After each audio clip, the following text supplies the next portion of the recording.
kami untuk dipimpin oleh Dikau Tuhan, baik arah perjalanan kami kepada Engkau maupun tiap-tiap langkah kami Tuhan.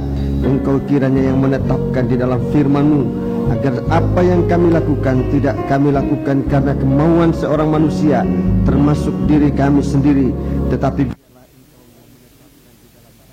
segala sesuatu apa yang harus kami lakukan, apa yang harus kami kerjakan, supaya setiap perbuatan dan pekerjaan yang kami lakukan semasa hidup ini mengarah kepada Dikau Tuhan, untuk kami masuk ke Yerusalem baru, di mana Engkau menjadi raja di atas segala raja, di mana Engkau menjadi kepala atas tubuh-Mu. Itulah kami sidang jemaat, maupun Engkau menjadi imam besar untuk melayani keagungan Allah yang ada di surga.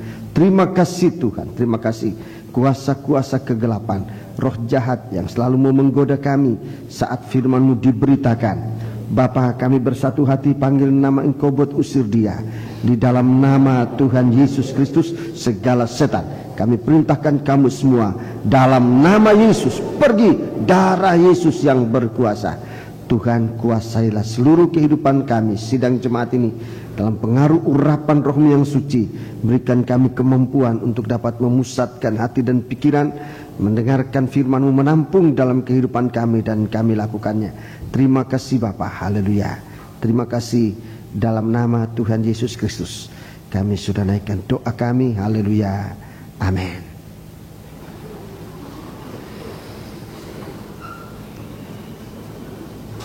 Sidang jemaat yang dikasihi Tuhan, salam sejahtera bagi kita sekalian dalam kesempatan indah ini, di mana Tuhan berikan kita waktu untuk duduk tenang di bawah kaki Tuhan mendengarkan firman Tuhan. Namun sebelum saya menyampaikan firman Tuhan, saya ingin menyampaikan kepada kita sekalian untuk diketahui, diperhatikan, dan semoga kita dapat melakukannya dengan baik. Pada minggu yang akan datang, saudara-saudaraku, tanggal 21 September yang akan datang, 21 ya? 21 September yang akan datang merupakan kebaktian perpisahan. Untuk sementara Bapak dan Ibu Pendeta Toteis akan kembali ke Nederland lewat Jakarta. Jadi pada tanggal hari Minggu yang akan datang, kebaktian merupakan kebaktian perpisahan untuk sementara waktu, karena tugas masing-masing kita tinggal di Indonesia. Bapak dan Ibu Pendeta Toteis akan kembali ke Nederland. Kita berdoa bersama supaya perjalanan ini menjadi perjalanan yang benar-benar menjadi kesaksian di mana-mana. Dan di antara kita ada yang sudah bersedia untuk mendampingi atau mengantarkan Bapak dan Ibu Pendeta Toteis sampai ke Amsterdam. Dan saudara-saudaraku, untuk para imam-imam, dalam hal ini musik, sangkor, hrupkor kaum muda, supaya mempersiapkan nyanyian closing yang sudah saudara nyanyikan pada tanggal 11 yang lalu. Saudara diminta untuk menyanyikan lagi itu untuk memuji nama Tuhan, dan nyanyian ini direncanakan akan direkam, dan saya mohon bagian rekaman memperhatikan persiapan rekaman yang sebaik-baiknya, ingin dibawa menjadi kesaksian bagi sidang jemaat baik yang di Nederland maupun sidang-sidang jemaat yang membutuhkan kesaksian semacam ini. Saya mohon supaya saudara siap benar-benar, perhatikan waktu latihan, dan jangan seorang pun yang meringankan kesempatan melayani Tuhan ini, mulai dari pimpinan, saudara kompak yang memimpin, saudara-saudara yang menjadi pelatih dari baik hrupkor maupun sangkor musik, untuk memperhatikan supaya latihan-latihan berjalan dengan baik. Seluruh kemampuan kita kerahkan untuk memuliakan nama Tuhan, sebab kesempatan ini jarang bisa terjadi, dan kalau ini terjadi, lakukanlah itu dengan sebaik-baiknya. Juga dari pihak rekaman sebaik-baiknya. Mungkin saudara kita ada yang akan nanti mengambil videonya, lakukanlah pun itu dengan sebaik-baiknya, supaya segala penampilan itu nama Tuhan dipermuliakan. Kemudian kebaktian minggu pagi yang akan datang sekaligus merupakan kebaktian fellowship kita yang akan diadakan di sini, Johor dan Lemah Putro. Tetapi ini tidak menutup kesempatan bagi saudara-saudara yang lain yang mempunyai kesempatan untuk berfellowship dengan kami pada hari itu. Silakan datang dan selamat datang kami sangat bahagia bersama saudara dalam kebaktian itu, kebaktian persekutuan yang memang akan terus dilanjutkan. Sebagaimana kita sudah mendengarkan pada pemberitaan firman merupakan nasihat teguran pada sepanjang 6 kali kebaktian yang kita sudah alami. Setiap kebaktian memberitakan tentang persekutuan, baik 4 kali kebaktian bersama dan ditambah dengan 2 kali, sekali kebaktian kaum wanita, sekali kebaktian kaum pria, semua memberitakan tentang persekutuan ini. Kepada sidang jemaat saya ingin menyalurkan berita ini, saudara-saudaraku, lebih Tuhan mau nyatakan kehendaknya agar persekutuan ini lebih dikuatkan mulai dari dalam sidang jemaat. Setiap kelompok dalam sidang jemaat dalam satu kesatuan, bukan pengelompokan yang sifatnya negatif yang untuk mencerai-beraikan, tapi pengelompokan kita hanya karena tugas pelayanan. Ada kelompok kaum wanita, ada kelompok imam-imam, sangkor, musik, itu kelompok ini tidak boleh dipisahkan. Semua harus ada kaitan satu dengan yang lain. Pengelompokan di dalam sidang jemaat ini hanya karena pelayanan, sehingga setiap kelompok pelayanan ini dalam satu kekompakan mengkaitkan diri dengan kelompok yang lain. Semoga saudara menjadi mengerti apa yang saya maksudkan. Kemudian saya juga ingin menyampaikan kepada saudara-saudaraku bahwa saat ini Bapak Pendeta Totei sedang mengambil waktu untuk istirahat di Kota Batu. Saudara-saudara mendoakan supaya dia bertambah kuat. Kemarin saya lihat dia tambah kuat, gairah untuk makan menjadi lebih kembali kepada normal, sehingga biar kesehatan, kesembuhan yang Tuhan sudah kerjakan benar-benar akan menjadi suatu kekuatan baru untuk mampu melayani Tuhan.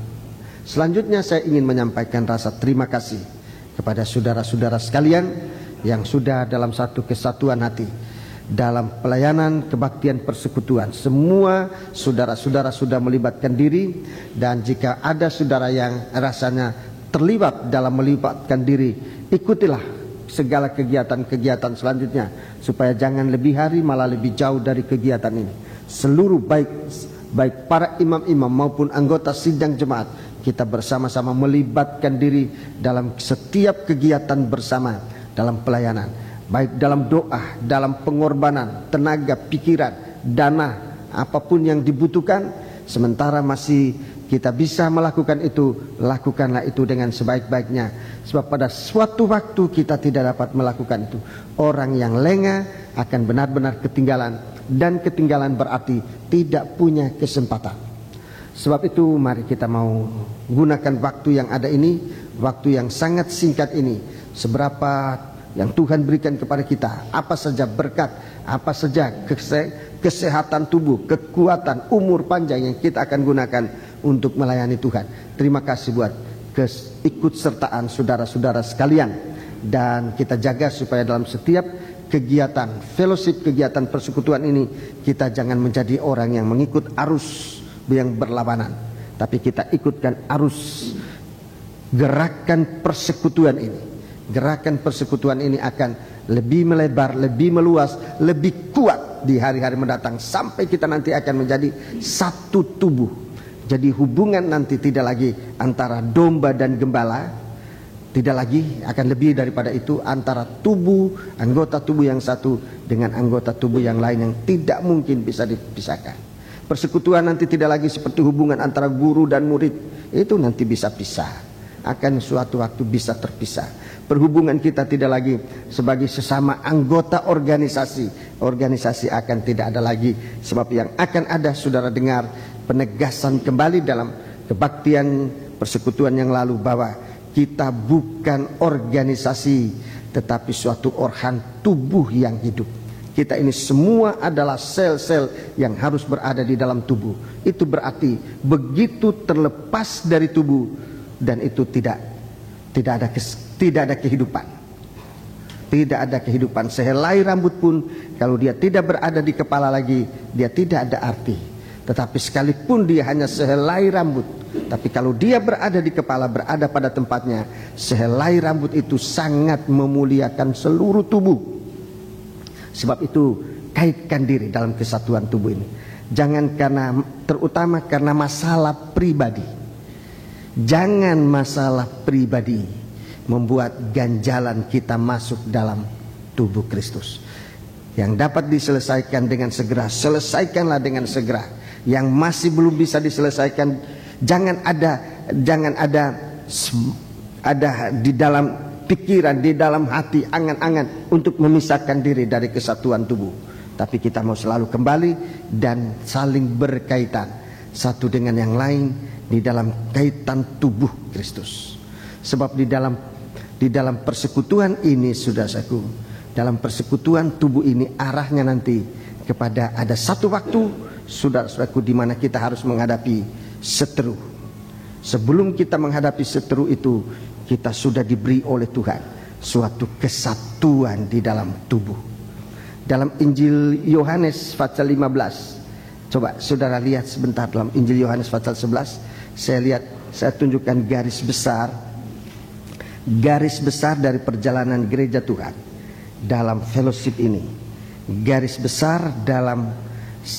besar perjalanan gereja Tuhan.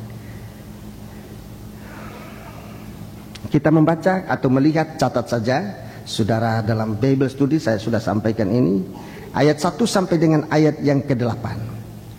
Persekutuan antara pokok dan carang. Ini harus nomor 1. Persekutuan antara pokok dan carang. Jangan ada sesuatu yang memisahkan. Dan Nabi Yesaya mengatakan, yang memisahkan antara kita dengan Tuhan adalah dosa. Itu yang memisahkan. Jadi persekutuan antara pokok dan carang itu menekankan kepada kesucian. Jangan ada dosa.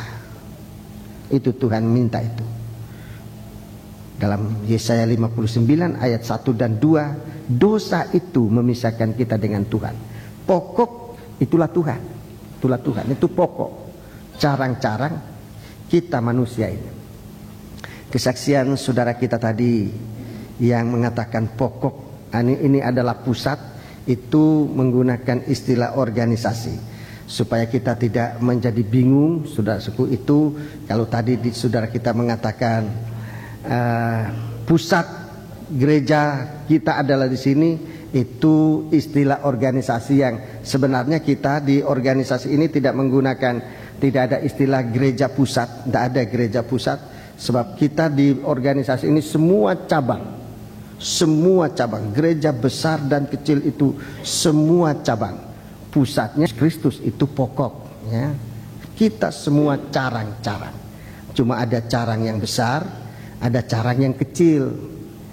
Carang yang besar, ada carang yang kecil. Tapi kalau menjadi carang yang kecil, tidak usah sakit hati, oh aku kecil, tidak usah minder. Sebab carang yang kecil, saudara lihat pada pokok apapun, justru buah itu berada pada carang yang kecil, kecuali nangka. Kalau nangka ya di akar pun ada buahnya. Tapi Tuhan bukan akulah pokok nangka, akulah pokok anggur. Ya, pokok anggur itu sudah lihat aja, di pokok anggur itu buahnya justru di carang yang kecil. Tidak usah takut, tidak usah minder karena saudara carang kecil, tidak usah. Tuhan mau lihat buah. Setiap carang yang berbuah tambah disucikan. Itu keistimewaan persekutuan. Jadi saudara-saudara perhatikan keistimewaan persekutuan. Begitu kita melekat pada tubuh, berbuah, tambah disucikan. Malah yang tidak berbuah itu dikerat, dipotong. Itu yang pertama. Jadi persekutuan ini antara carang dan pokok. Ini nomor 1. Ditekankan di situ adalah kesucian. Kesucian itu dimulai dari pengampunan dosa, ya. Itu kesucian. Mulai dari dosa diampuni menggunakan darah Yesus. Jadi kesucian itu mulainya dengan pengampunan dosa karena kita ngaku dan darah Yesus menyucikan kita. Itu sudah kita mulai melekat pada tubuh. Kalau kita sudah berani mengaku kepada Tuhan, Itu berarti hubungan kita, percaya.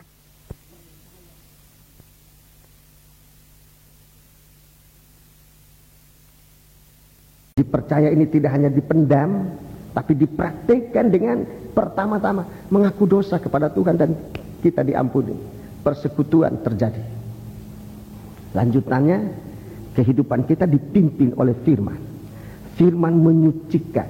Kalau tadi darah itu menyucikan masa lalu kita, dosa-dosa kita diampuni. Kemudian penyucian itu berkelanjutan dengan firman.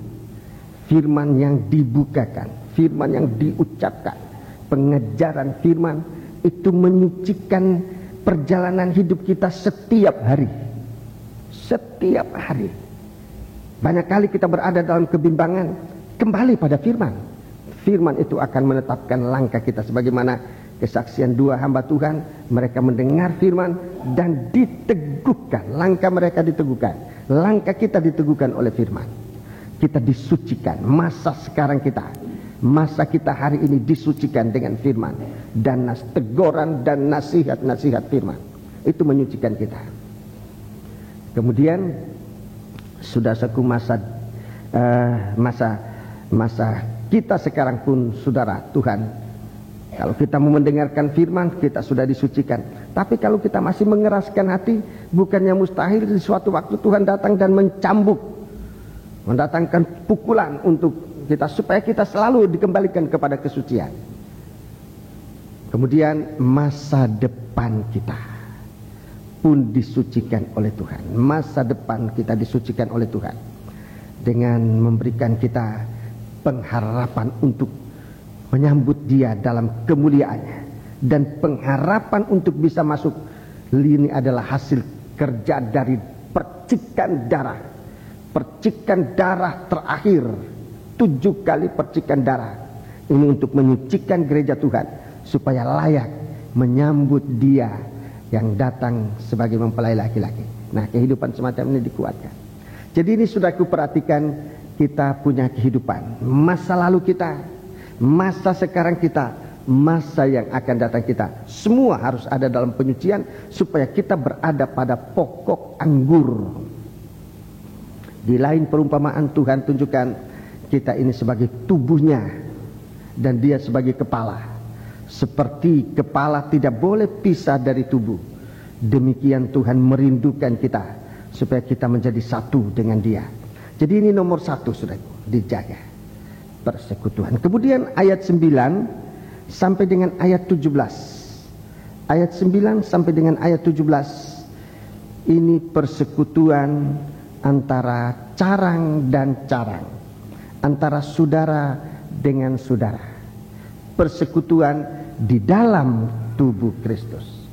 Ayat 9 sampai dengan ayat 17 ini persekutuan di dalam tubuh Kristus.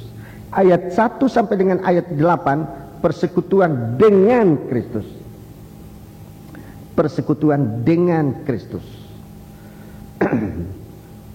Ya. Jadi semoga kita bisa mengikuti ini dengan sebaik-baik.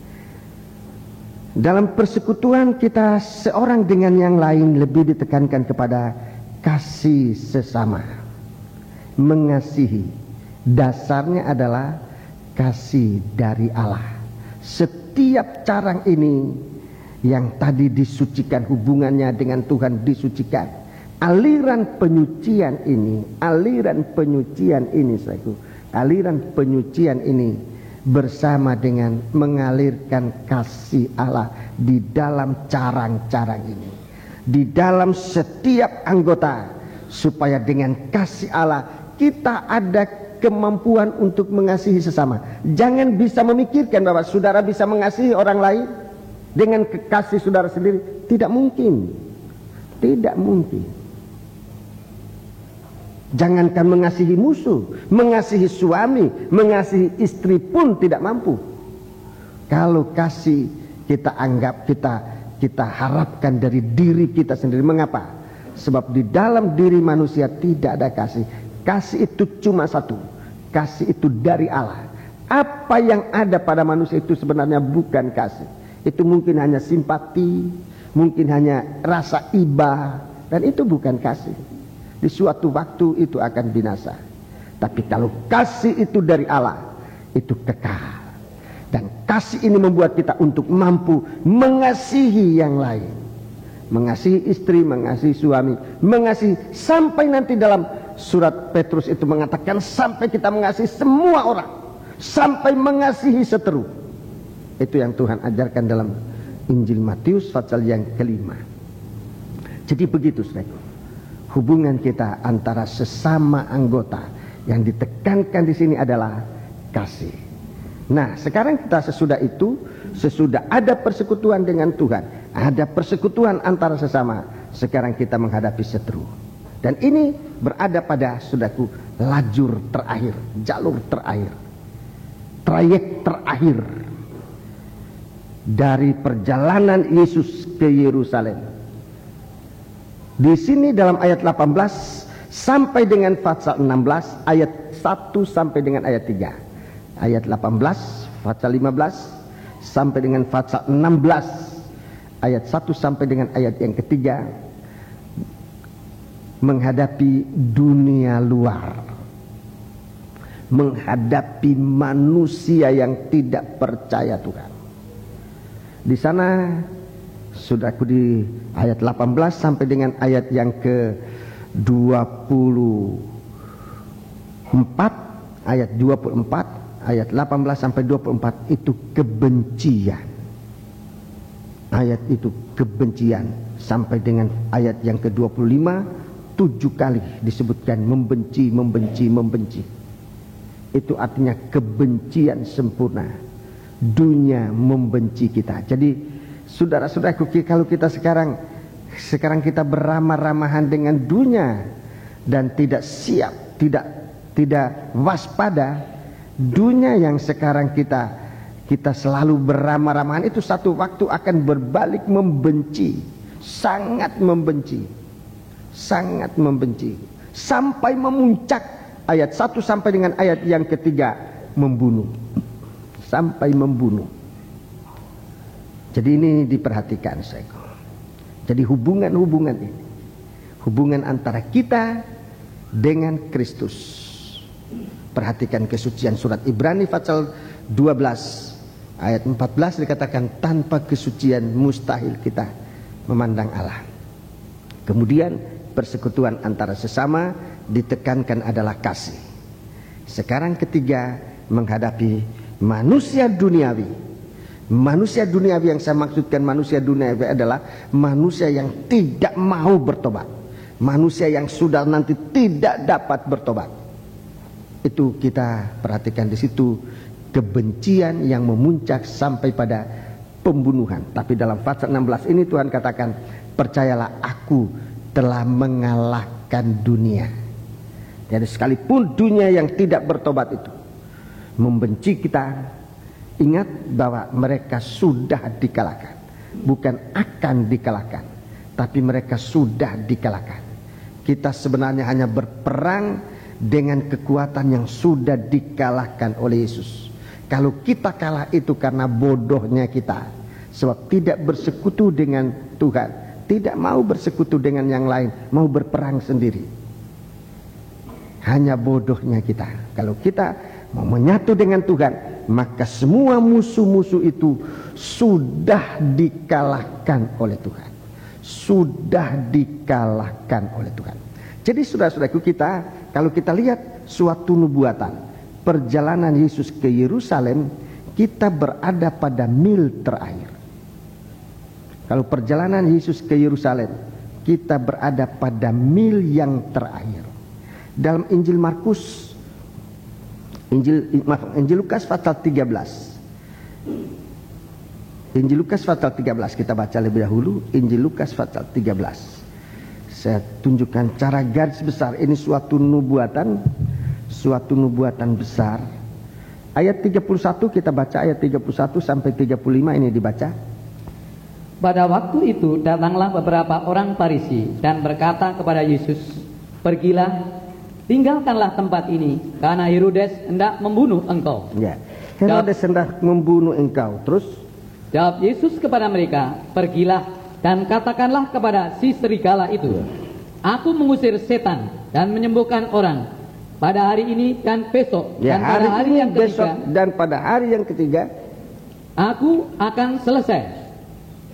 Tetapi pada hari ini dan besok dan lusa aku harus meneruskan perjalananku, sebab tidaklah semestinya seorang nabi dibunuh kalau tidak di Yerusalem. Ya, 34. Yerusalem, Yerusalem, engkau yang membunuh nabi-nabi. Garis bawahi ini, saudaraku, sebab ini banyak kali kita lewati begitu aja.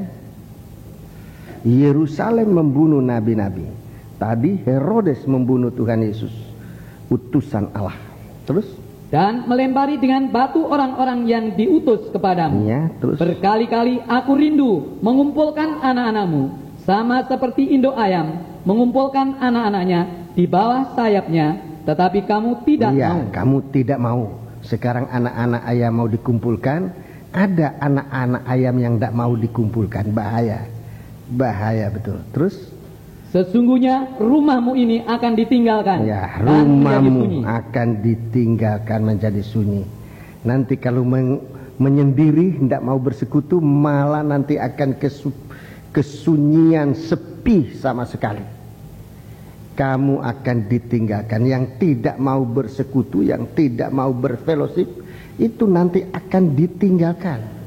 Baik ditinggalkan oleh sesamanya maupun ditinggalkan oleh Tuhan. Menjadi sepi tanpa teman.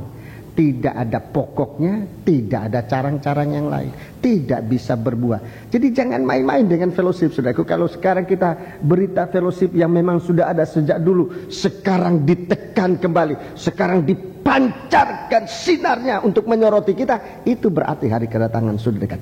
Jangan acuh tak acuh dengan persekutuan, korban-korban, doa, semua kita arahkan kepada kesatuan tubuh Kristus. Jangan di luar tubuh Kristus. Kalau kita tidak mau, nanti akan menjadi orang yang sepi. Rumahmu akan ditinggalkan dan menjadi sunyi. Terus? Tetapi aku berkata kepadamu, kamu tidak akan melihat aku lagi, hingga pada saat kamu berkata, diberkatilah dia yang datang dalam nama Tuhan. Dan saudaraku, kita lihat suatu perkataan ini, nanti akan kita melihat suatu ucapan dalam kitab Wahyu, sampai orang yang menombak, menusuk rusuknya, Tuhan akan melihat Yesus akan datang dalam kemuliaannya, tetapi bukan untuk menyelamatkan. Kedatangan Yesus yang kedua kali bukan untuk menebus dosa. Saya ulangi ini. Kedatangan Yesus yang kedua kali sebagai mempelai laki-laki bukan untuk menebus dosa, tapi untuk mengambil miliknya yang ia sudah tebus dengan darahnya. Penebusan dosa berlaku sampai sekarang ini. Jangan dibiarkan waktu indah ini. Gunakan kesempatan. Kalau hari ini kamu mendengarkan suara Allah, jangan keraskan hatimu. Dalam Ibrani pasal 3 ayat 7 sudah catat, baca di rumah. Jadi begitu, saudaraku. Ini suatu bagian akhir perjalanan, ruas jalan terakhir, suatu ruas jalan terakhir dari Yesus ke Yerusalem menghadapi pembunuh-pembunuh. Di sini kita lihat ada dua kelompok pembunuh. Ada dua kelompok pembunuh. Ada dua kelompok pembunuh. Yang pertama Herodes. Yang pertama Herodes. Herodes ini adalah penjelmaan setan di dalam manusia. Setan itu pernah menjelma di dalam tubuh dari Firaun zaman Israel. Dia pembunuh umat Tuhan. Dia yang membunuh umat Tuhan. Setan ini menjelma di dalam Herodes waktu Yesus dilahirkan dan membunuh anak-anak. Jadi Herodes ini pembunuh, dia serigala. Dan sekarang waktu Yesus tampil pada ruas jalan terakhir, Bapak Pendeta Toteis menggunakan mil yang terakhir. Pada mil yang terakhir Herodes tampil sebagai pembunuh nabi-nabi. Ini yang pertama. Dalam kelompok ini berada nomor satu setan. Nomor satu setan, ini yang pertama, setan. Nomor dua antikris. Nomor tiga nabi palsu. Nomor tiga nabi palsu. Jadi saudara perhatikan, ini pembunuh.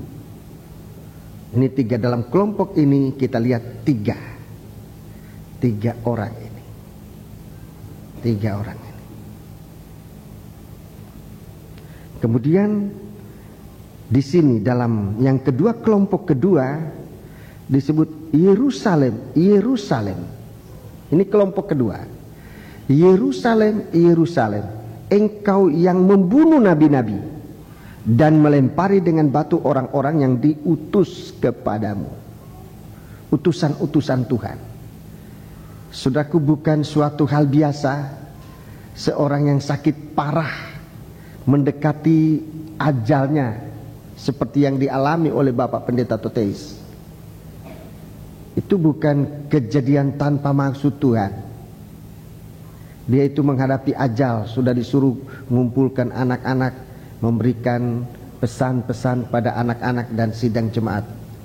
Sebab paling lama hidupnya hanya 1 minggu pada waktu itu, menurut ketetapan. Tapi Tuhan kuatkan dia, berikan kemampuan diutus. Saya sudah melihat kedatangannya ke Indonesia, dan dia sendiri mengatakan, aku datang bukan untuk libur. Kalau dia datang di sini, apa yang saya lihat di dalamnya adalah dia diutus oleh Tuhan. Dia diutus oleh Tuhan. Kalau kita menerima kedatangannya, berita di dalam dia akan disampaikan. Nah, nyatanya kita sudah menerima nasihat-nasihat, teguran-teguran. Bagi saudara yang memperhatikan pemberitaan firman, dalam 3 kali kebaktian, 3 kali pemberitaan yang dia layani, ditambah dengan hamba-hamba Tuhan yang lain. Ibu Toteis sekali, bagi kaum pria juga sekali, ditambah dengan sekali kebaktian yang disampaikan oleh firman yang disampaikan oleh Bapak Pendeta Firmanyo dari Denpasar. Ini utusan-utusan Tuhan. Kalau kita terima, kita akan mendengar, kita akan tahu di dalamnya ada teguran kesalahan kita selama ini dinyatakan. Ada nasihat-nasihat bagaimana seharusnya kita hidup. Ada hiburan, Tuhan berikan penghiburan, kekuatan, di mana kita bisa melihat teladan seorang hamba Tuhan yang benar-benar gigih dalam menyampaikan firman. Saudara bisa melihat dan menyaksikan sendiri bagaimana gigihnya. Penyakit kanker, saudara-saudaraku, untuk tubuh manusia sungguh berat. Kita melihat saja, saudaraku, sudah kasihan. Tapi sudah bisa menyaksikan kalau dia menyampaikan firman Tuhan, bagaimana suatu gairah untuk sungguh-sungguh melakukan firman Allah. Bagiku melihat itu suatu teladan. Seorang yang dipercayakan oleh Tuhan, dan biarlah kita berdoa supaya tetap dipercaya oleh Tuhan. Itu teladan. Kita ini belum sakit itu. Lain kali baru capek sedikit, baru flu sedikit. Kenapa Anda datang? Oh, sakit apa? Flu. Ini kanker. Baru namanya kita sudah ketakutan. Dalam usia tua, 82 tahun, masuk 83 tahun. 83 tahun. Dia bisa saja alasan, Tuhan, aku tidak bisa pergi karena aku sakit. Bisa. Masuk akal, dan saudara akan terima alasan itu. Oh iya, karena dia sakit. Di dalam keadaan seperti itu, dia menunjukkan teladan bagaimana suatu perjuangan. Sebab kita menghadapi bukan musuh biasa, pembunuh nabi-nabi. Siapa pembunuh nabi-nabi ini? Herodes memang pembunuh, tetapi di sini dikatakan justru Yerusalem. Yerusalem, siapa ini Yerusalem? Bicara tentang orang-orang di dalam gereja Tuhan, dimulai dengan pimpinan-pimpinan gereja. Itu yang disebutkan di sini, Yerusalem, Yerusalem. Dia yang membunuh, dia yang menghujat persekutuan, dia yang menghalangi persekutuan, dia yang memfitnah persekutuan. Itu melempari batu, itu fitnaan. Fitnaan. Siapa yang suka memfitnah? Justru ini, Yerusalem, gereja Tuhan, hamba-hamba Tuhan. Kalau saya bicara ini, saya tidak mau menuduh seseorang, apalagi menghakimi seseorang, tapi suatu nasihat bagiku untuk tahu ini. Seringkali kita menuding setan, menuding antikris, nabi palsu, padahal yang Tuhan tunjuk, Yerusalem, gereja Tuhan. Kita dipercayakan oleh Tuhan. Kita dipercayakan oleh Tuhan untuk pelayanan persekutuan. Kita dipercayakan, jemaat Johor Lemah Putro, berulang kali kita mendengar. Dan kalau saya menyatakan ini bukan untuk menyombongkan diri, tetapi supaya kita merasa bertanggung jawab atas kepercayaan ini. Oleh kemurahan Tuhan, saya tidak lupa mengingatkan sidang jemaat. Pada sebelum kita masuk dalam kebaktian persekutuan, pengumuman pertama yang saya sampaikan, siapa yang tidak setuju, jangan bicara macam-macam. Jangan melempari batu orang yang diutus oleh Tuhan. Kalau tidak setuju, lebih baik diam. Jangan ngomong macam-macam sana sini yang sifatnya negatif. Itu lemparan batu kepada orang yang diutus oleh Tuhan. Tuhan tahu pelayanan saudara-saudara. Sebagai manusia, saya harus menyatakan ucapan terima kasih kepada saudara. Tapi ucapan terima kasih ini bukan tanpa dasar, didahului dengan ucapan syukur yang saya naikkan kepada Tuhan. Sebab Tuhan yang mengerjakan di dalam saudara apa-apa yang saudara sudah lakukan. Yerusalem, Yerusalem, engkau membunuh nabi-nabi, engkau menolak persekutuan. Berapa banyak kali aku datang kepadamu, berapa banyak kali, berapa banyak nabi-nabi, berapa banyak hamba-hamba Tuhan diutus untuk mempersekutukan kamu, tetapi kamu tidak mau.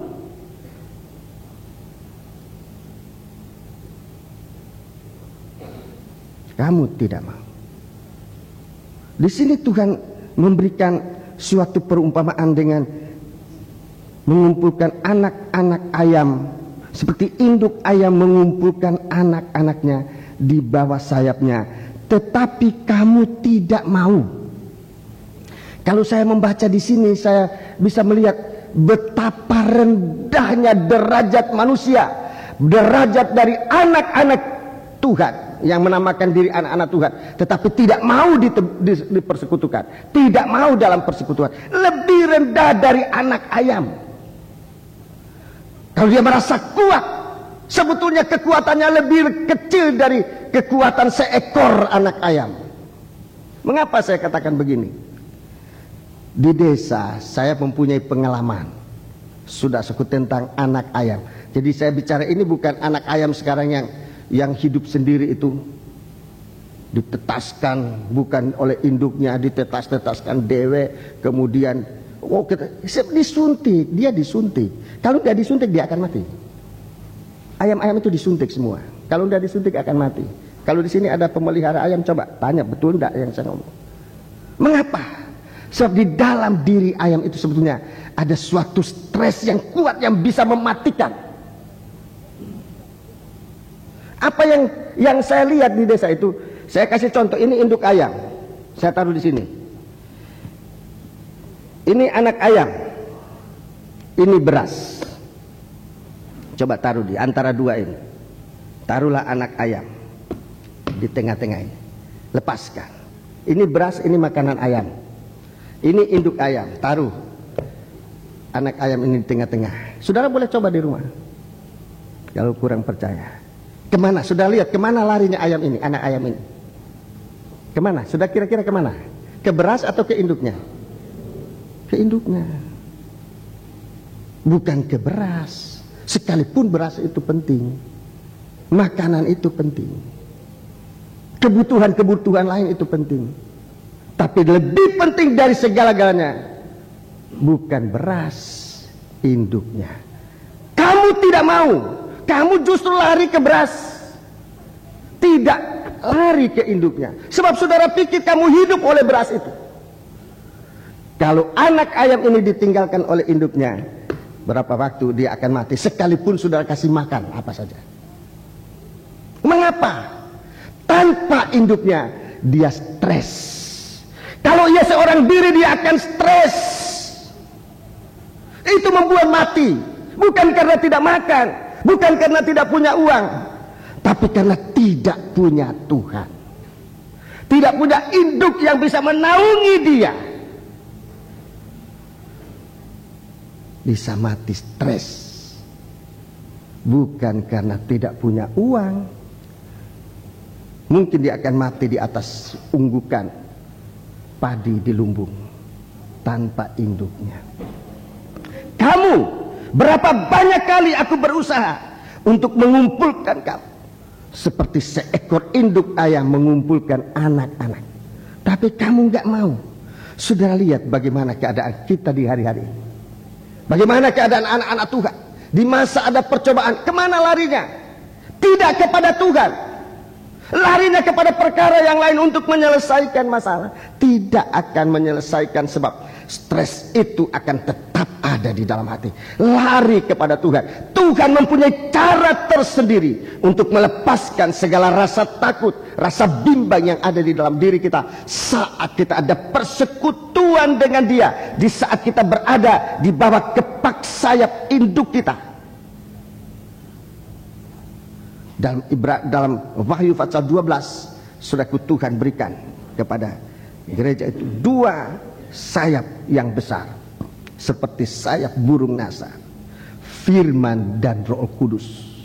Di bawah kepak sayap ini, di bawah pengaruh kuasa firman dan Roh Kudus, di situ kita dipersekutukan untuk bisa hidup.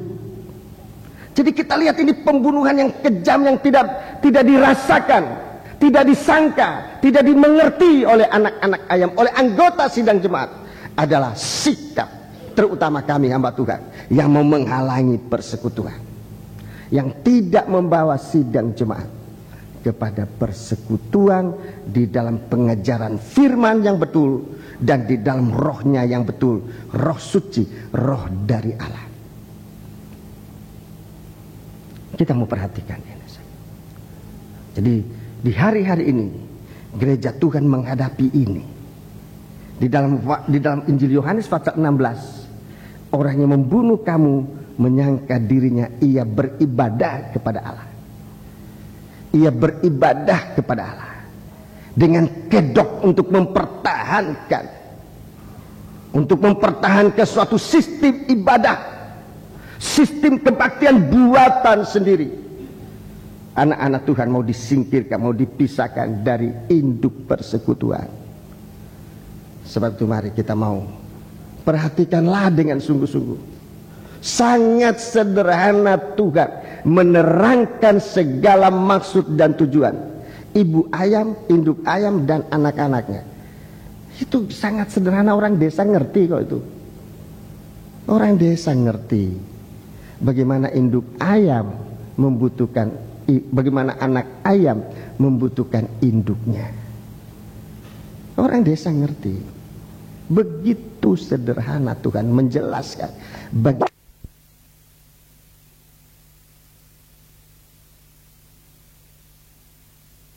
kepak sayap dari induk ayam itu.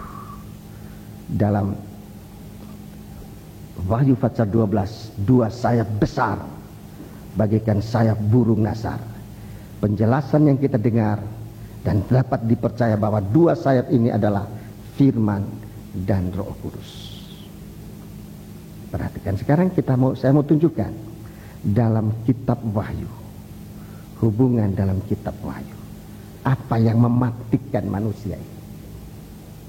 Jadi kita bisa melihat, saudaraku, ada empat pribadi, ada empat pribadi.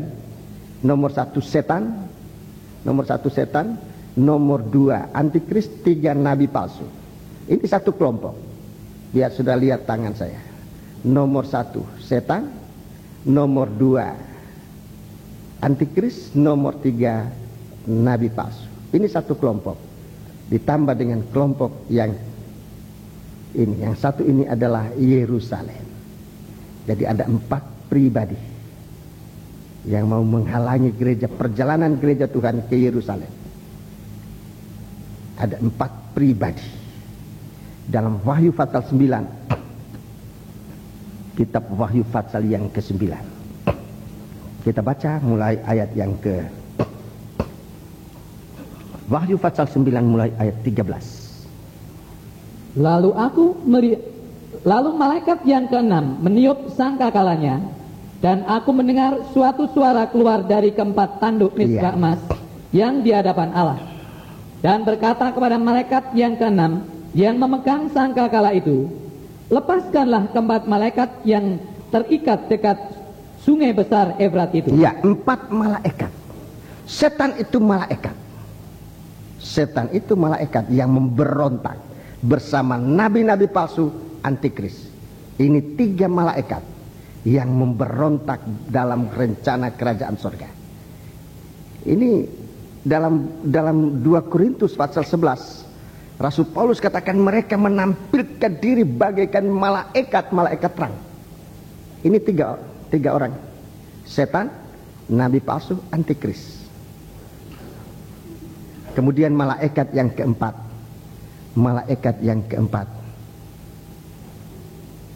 di dalam gereja Tuhan. Yang jelas disebutkan malaikat dalam gereja Tuhan adalah pemimpin-pemimpin, gembala-gembala sidang. Itu malaikat dalam jemaat. Tapi kalau dia menentang persekutuan, ini malaikat pembunuh. Ini malaikat pembunuh. Dia malaikat. Jemaat itu akan sujud bagaikan kepada seorang malaikat. Jemaat dalam Kolose pasal 2, jemaat akan beribadah bukan kepada Tuhan, tetapi kepada malaikat. Malaikat, siapa ini malaikat? Pimpinan dalam sidang jemaat. Rekan-rekan hamba Tuhan, kita mengertilah maksudnya Allah. Kita dipercayakan oleh Tuhan sebagai dalam sidang jemaat bagaikan malaikat-malaikat, bagaikan bintang dalam sidang jemaat. Untuk apa? Untuk mengayomi. Di bulan Juli yang lalu saya benar-benar dalam keadaan kepepet. Sebab saat itu saya mendengar Bapak Pendeta Tes dalam keadaan sakit. Dia menghadapi maut pada waktu itu. Setiap kali ada kontak dengan Ibu Totes, dia nangis. Kalau dia memberitakan tentang Om Totes sakit, dia nangis. Dia mengharapkan kunjungan kita ke Nederland pada waktu, terutama saya. Tapi setiap kali saya membuat rencana, muka saudara terbayang di mata saya. Waktu itu kita sedang dalam keadaan ketakutan. Gereja-gereja dibakar, gereja-gereja diserang.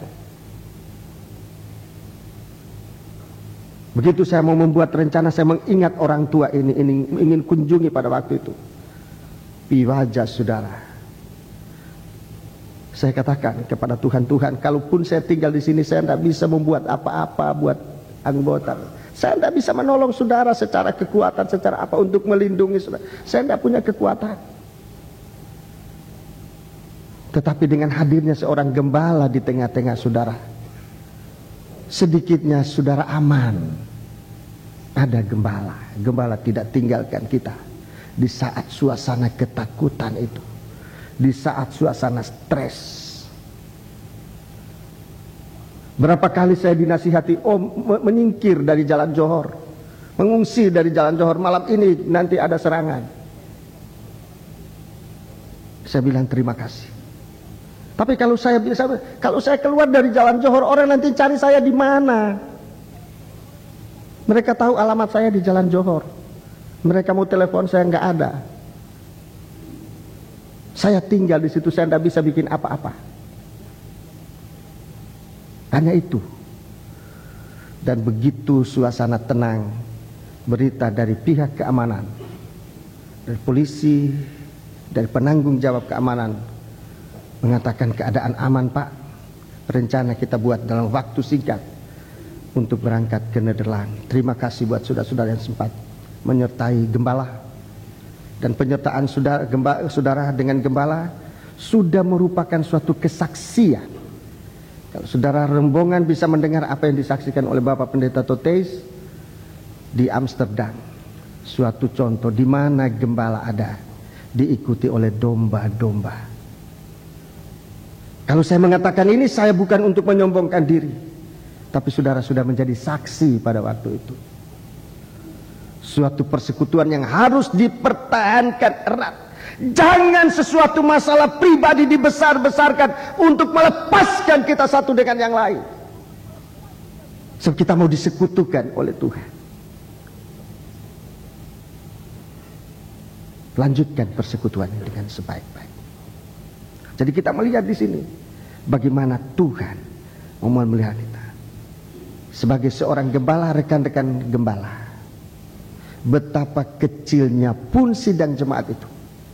Tapi kalau itu merupakan buah dari korban Kristus, saudara bertanggung jawab sebagai seorang induk ayam yang menaungi anak-anak ayam. Jangan mereka mati ketakutan, stres. Ikuti perintah Tuhan. Ikuti apa yang dimau oleh Tuhan. Jadi ada 4 malaikat, sudah saudaraku, ada 4 malaikat yang nanti akan beraksi di hari-hari. Setan dengan segala kelengkapan tubuhnya. Setan itu bapaknya dari setan, antikris, lawan dari anak Allah, nabi palsu, lawan dari Roh El Kudus. Itu satu kesatuan, 3 malaikat ditambah dengan malaikat yang keempat, timbul dari Yerusalem, timbul dari gereja Tuhan, pemimpin-pemimpin yang selalu anti, yang selalu memfitnah persekutuan, yang menghalangi persekutuan. Berapa banyak kali aku datang untuk mengumpulkan anak-anakmu. Ingat, anggota sidang jemaat itu bagaikan anak-anak ayam yang tidak punya kekuatan sendiri. Saudara gembala ditaruh oleh Tuhan dalam sidang jemaat, mengayomi sidang jemaat, bukan dengan kekuatan, tapi dengan firman dalam urapan Roh El Kudus. Ini Tuhan rindukan dalam kita sekalian. Mari baca terus ayat 15. Maka dilepaskanlah keempat malaikat yang telah disiapkan bagi jam dan hari, bulan dan tahun untuk membunuh sepertiga dari umat manusia. Ya, terus. Dan jumlah tentara itu ialah 20.000 laksa pasukan berkuda. Ya, 20.000 laksa, dua laksa, 20.000, selaksa itu 10.000 ya. Selaksa itu 10.000. Jadi kalau dikatakan 20.000 itu artinya 2 laksa. Laksa sama dengan 2 diikuti dengan 4 nol. 200 juta. 200 juta pasukan berkuda. Terus aku mendengar jumlah mereka. Iya. Maka demikianlah aku melihat dalam penglihatan ini kuda-kuda dan orang-orang yang menungganginya. Mereka memakai baju sirah merah api dan biru dan kuning belerang warnanya. Kepala kuda-kuda itu sama seperti kepala singa. Dari mulutnya keluar api dan asap dan belerang. Oleh ketiga malapetaka ini dibunuh sepertiga dari umat manusia, yaitu oleh api dan asap dan belerang yang keluar dari mulutnya. Sebab kuasa kuda-kuda itu terdapat di dalam mulutnya dan di dalam ekornya. Sebab ekornya sama seperti ular. Mereka berkepala, dan dengan kepala mereka itu mereka mendatangkan kerusakan. Ya, terus? Tetapi semua manusia lain yang tidak mati oleh malapetaka itu tidak juga bertobat dari perbuatan tangan mereka. Mereka tidak berhenti menyembah roh-roh jahat dan berhala-berhala dari emas dan perak, dari tembaga, batu dan kayu, yang tidak dapat melihat atau mendengar atau berjalan. Dan mereka tidak bertobat daripada pembunuhan, sihir, percabulan, dan pencurian. Ya, masih beberapa hal yang harus diterangkan dalam bagian ini. Tapi saudara berdoa supaya Tuhan memberikan waktu yang tepat. Ada beberapa hal yang harus diterangkan. Tapi kita berdoa supaya waktu ini merupakan waktu yang tepat untuk menerangkan siapa yang dibunuh, siapa yang masih tinggal. Itu sesuatu hal yang perlu diterangkan, tetapi biarlah kita berdoa supaya kehidupan rohani kita sudah meningkat untuk bisa melihat, untuk bisa menerima. Sebab kalau tidak, saudara-saudaraku, dan suatu hal yang sebenarnya berkat buat kita akan malah menjadi tidak berkat. Sebab itu saya masih berdoa untuk hal ini. Tuhan sudah memberikan suatu gambaran. Kalau Tuhan berikan kekuatan, saya akan sampaikan kepada saudara-saudara, supaya kita bisa menjadi tahu bagaimana kita harus hidup. Tapi tidak mengapa saya sekarang akan menerangkan tentang senjata yang mematikan ini. Senjata yang mematikan. Senjata yang mematikan. Yang pertama adalah api. Ini senjata yang mematikan. Yang pertama adalah api. Yang kedua adalah asap. Yang ketiga adalah belerang. Belerang. Jadi tiga yang keluar dari mulut kuda-kuda ini. Yang pertama api. Ini yang pertama. Saya sudah terangkan, api ini adalah lidah, perkataan yang tidak menjadi berkat, termasuk fitnaan, termasuk kutukan. Mari kita orang tua jangan sedikit-sedikit anak nakal kita kutuk. Jangan sedikit-sedikit ngutuk, jangan. Tahan ini mulut. Kalau anak kecil nakal, apalagi anak laki ya, memang biasanya dia lebih daripada anak perempuan biasanya. Memang ada pengecualian. Tetapi jangan langsung kita ucapkan kata-kata dari mulut seorang ibu, mulut seorang ayah mengutuki anak ini. Lain kali karena kesalnya hati, kita lontarkan kata-kata yang berbau kutukan. Tanpa kita sadar kita sedang membunuh anak kita. Sedang membunuh. Seorang hamba Tuhan saudara kenal, Bapak Pendeta Petrus Octavianus. Dalam kesaksiannya saya mendapat berkat. Bagaimana dia menyaksikan anaknya yang paling nakal, troublemaker dalam rumah tangga. Dia tidak kutuki, dia doakan. Anak itu sekarang jadi manusia yang berguna. Didoakan oleh ayahnya. Mari saya doakan kamu. Anak ini malah bingung. Apa saya mau diberkati, Pak? Iya sini doa. Sungguhan anak itu sekarang jadi orang, bahwa pemberita Injil yang dipakai oleh Tuhan. Doakan, jangan malah dikutuki. Tapi anak-anak jangan, wah ini berita baik buat kami. Jangan-jangan yang takutnya, jangan-jangan mama tidak sempat doa ya. Kalau Om Petrus Octavianus dia bisa mengekang diri. Kalau mama yang meledak-ledak langsung dia kutuki, saudara, akan bahaya itu.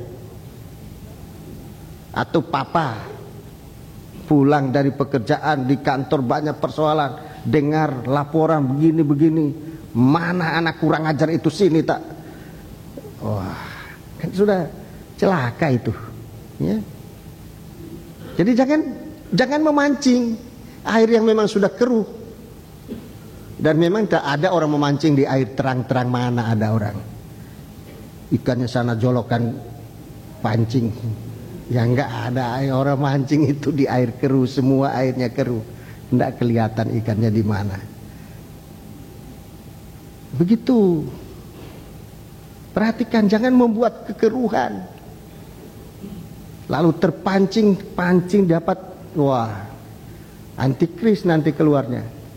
Ikan dari laut, binatang buas keluar dari laut. Jadi begitu. Ini nomor satu, api. Itu api, lidah. Lidah. Dalam Yakobus pasal 3 memang disebutkan lidah itu racun yang mematikan. Coba baca, ya, sudah saya terangkan dalam Bible Study, hanya saya tunjukkan aja ayatnya. Yakobus pasal 3. Yakobus pasal 3 ayat yang ke-7. Ayat yang ke-8. 7 dan 8. Semua jenis binatang liar, burung-burung, iya, serta binatang-binatang menjalar dan binatang-binatang laut dapat dijinakkan dan telah dijinakkan oleh sifat manusia. 8. Tetapi tidak seorang pun yang berkuasa menjinakkan lidah. Tidak seorang pun berkuasa menjinakkan lidah. Terus? Ia adalah sesuatu yang buas. Dia sesuatu yang buas. Yang tidak terkuasai. Yang tidak terkuasai. Dan penuh racun yang mematikan. Penuh racun yang mematikan. Ayat 6. Lidah pun adalah api. Lidah adalah api. Ia merupakan suatu dunia kejahatan. Iya, terima kasih. Ia merupakan suatu dunia kejahatan. Itu lidah. Lidah adalah sesuatu yang mematikan. Jadi perhatikan, jaga ini perkataan. Yang kedua, kita kembali dalam Wahyu. Wahyu pasal 9. Yang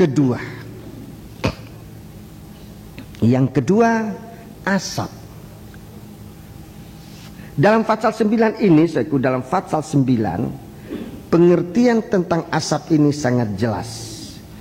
Ayat 9 di sini, asap itu keluar dari jurang maut. Asap keluar dari jurang maut, dan bersamaan dengan asap ini berkeluaranlah belalang-belalang yang mempunyai belalang-belalang ke atas bumi, dan kepada mereka diberikan kuasa sama seperti kuasa kalajengking di bumi, mempunyai sengat. Jurang maut yang keluar ini sengatnya maut. Sengatnya kalajengking ini bicara tentang sengatnya maut. Sengat maut. Ini sengat kalajengking ini sengatnya maut. Dalam 1 Korintus 15, tolong sebut ayatnya. 1 Korintus 15, ini dibaca 1 Korintus 15. Dosa itu adalah sengatnya maut. Ayatnya? Ayat 56. Ayat 56. Sengat maut ialah dosa, dan kuasa dosa ialah hukum Taurat. Iya, terima kasih. Jadi ini sengat yang membumbung bagaikan asap. Membumbung bagaikan asap. Ini bicara tentang dosa yang sedang merajalela, dosa yang sedang diledakkan, sedang merajalela, membumbung bagaikan asap. Ini sengat maut. Ini yang mematikan. Dosa mematikan. Semua dosa itu mematikan. Semua dosa itu mematikan. Mari saya akan tunjukkan dosa-dosa ini. Saya akan tunjukkan banyak dosa, tapi suatu dosa ini bagaikan asap yang naik. Saudara teringat, bagi saudara yang saya kira di atas 50-an tahun mungkin masih ingat, waktu itu umur 60, saya kira seperti saya ini ingat sekali saat bom Hiroshima, bom atom dijatuhkan di Hiroshima dan Nagasaki. Asap membumbung bagaikan cendawan yang tinggi. Itu cara manusianya, cara duniawi, senjata manusia. Tapi ini senjata dari sengat maut ini, saudaraku. Asap yang naik ini dosa yang sedang membumbung tinggi, dosa yang bertambah-tambah, semakin tinggi semakin besar. Begitu asap yang jatuh, begitu bom atom jatuh di Hiroshima, semakin tinggi, semakin melebar, semakin membesar. Dosa yang membumbung sekarang ini, mulai bagaikan satu benih, suatu atom, suatu bagian dari yang kecil. Sesuatu yang kecil yang pernah jatuh, dia bisa meledak dan menimbulkan sesuatu dosa yang semakin hari semakin jahat. Dosa kecil yang tidak dimatikan, saudaraku, dia akan membumbung tinggi bagaikan bom atom itu. Semakin lama semakin besar. Mengapa bisa terjadi begitu? Mungkin ini pertanyaan. Mengapa bisa terjadi begitu? Kalau soal atom saya tidak tahu. Tapi kalau bicara tentang perkembangan dosa, mengapa bisa begitu? Sebab dosa yang tidak ditutup oleh darah Yesus itu akan ditutup oleh dosa yang lain. Dosa ditutup dengan dosa akan bertambah-tambah menjadi dosa yang lebih besar, sampai pada puncaknya nanti kota Babel besar akan menghasilkan satu asap yang naik tinggi. Sudah dalam kitab Wahyu disebutkan demikian. Mari kita perhatikan saja. Dosa, saya ulangi, dosa yang tidak ditutup oleh darah Yesus, dosa itu akan ditutup oleh dosa yang lain. Dosa yang lain itu akan ditutup oleh dosa yang lebih besar. Demikian terus sampai nanti membesar, yang akan dapat dilihat oleh siapapun juga. Dimulainya dari dosa kecil di dalam hati, dosa yang tersembunyi di dalam hati, tapi tidak ditutup dengan darah Yesus. Itu akan keluar meledak dan akan bagikan asap. Ini yang mematikan. Yesaya pasal 9. Yeremia pasal yang ke-9. Kitab Nabi Yeremia pasal yang ke-9. Ini dosa yang tidak ditutup dengan darah Yesus, akan ditutup dengan dosa-dosa yang lain.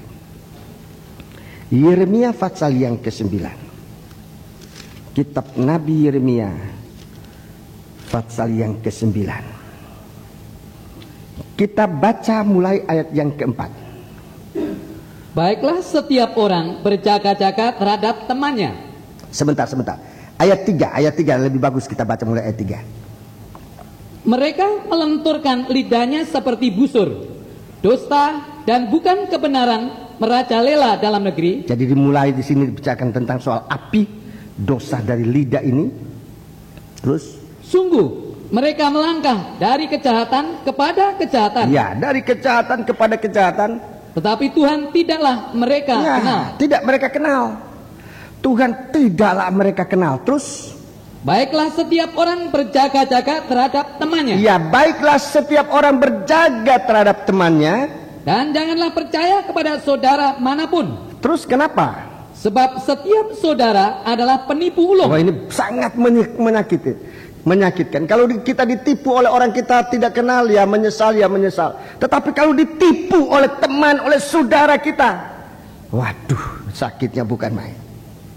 Sebab setiap saudara adalah penipu ulung. Terus, dan setiap teman berjalan kian kemari sebagai pemfitnah. Iya, ini dosa-dosa yang banyak kali tidak kita tarik. Terus ayat 9.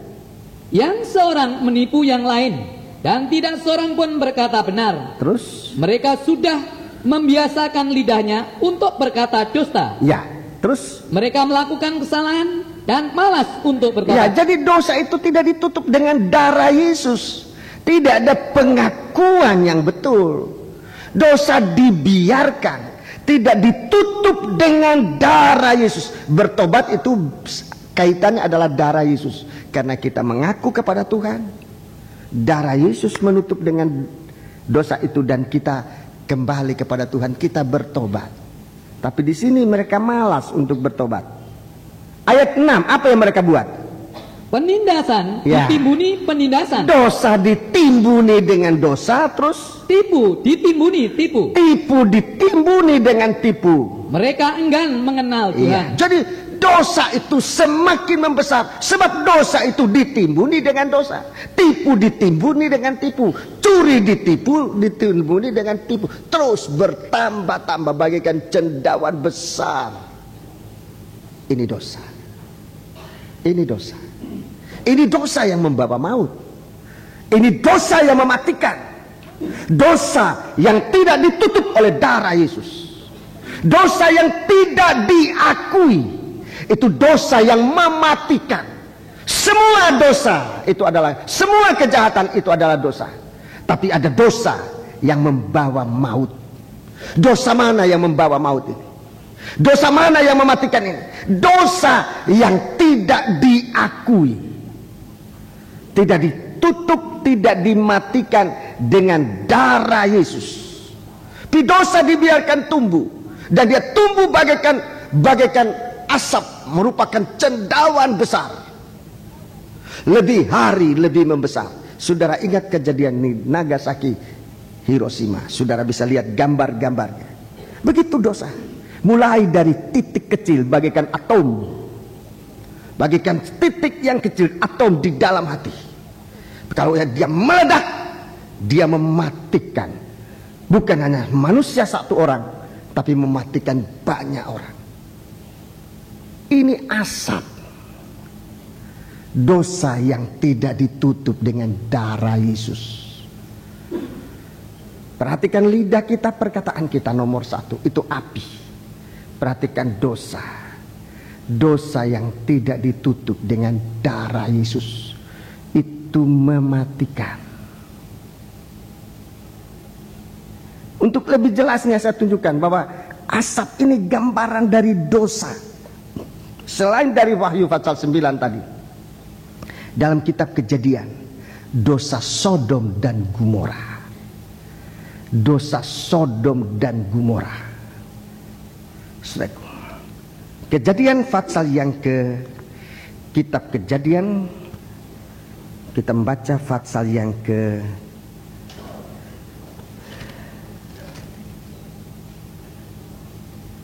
kitab Kejadian pasal yang ke-19. Kitab Kejadian pasal yang ke-19. Kitab Kejadian pasal yang ke-19. Di sini persamaan, ada asap yang naik. Kita membaca ayat pasal 18 lebih dahulu. Pasal 18 lebih dahulu.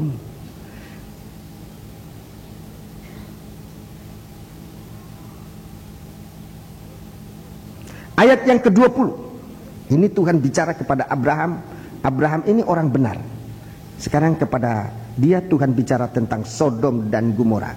Ayat 20. Kesah orang tentang Sodom dan Gomora. Ulangi baca yang jelas. Sesudah itu berfirmanlah Tuhan, sesungguhnya banyak keluh kesah orang tentang Sodom dan Gomora. Ya, banyak keluh kesah orang. Orang mengeluh tentang Sodom dan Gomora. Dan sesungguhnya sangat berat dosanya. Sangat beratnya dosa. Dosa ditambun dengan dosa. Sangat besar dosanya.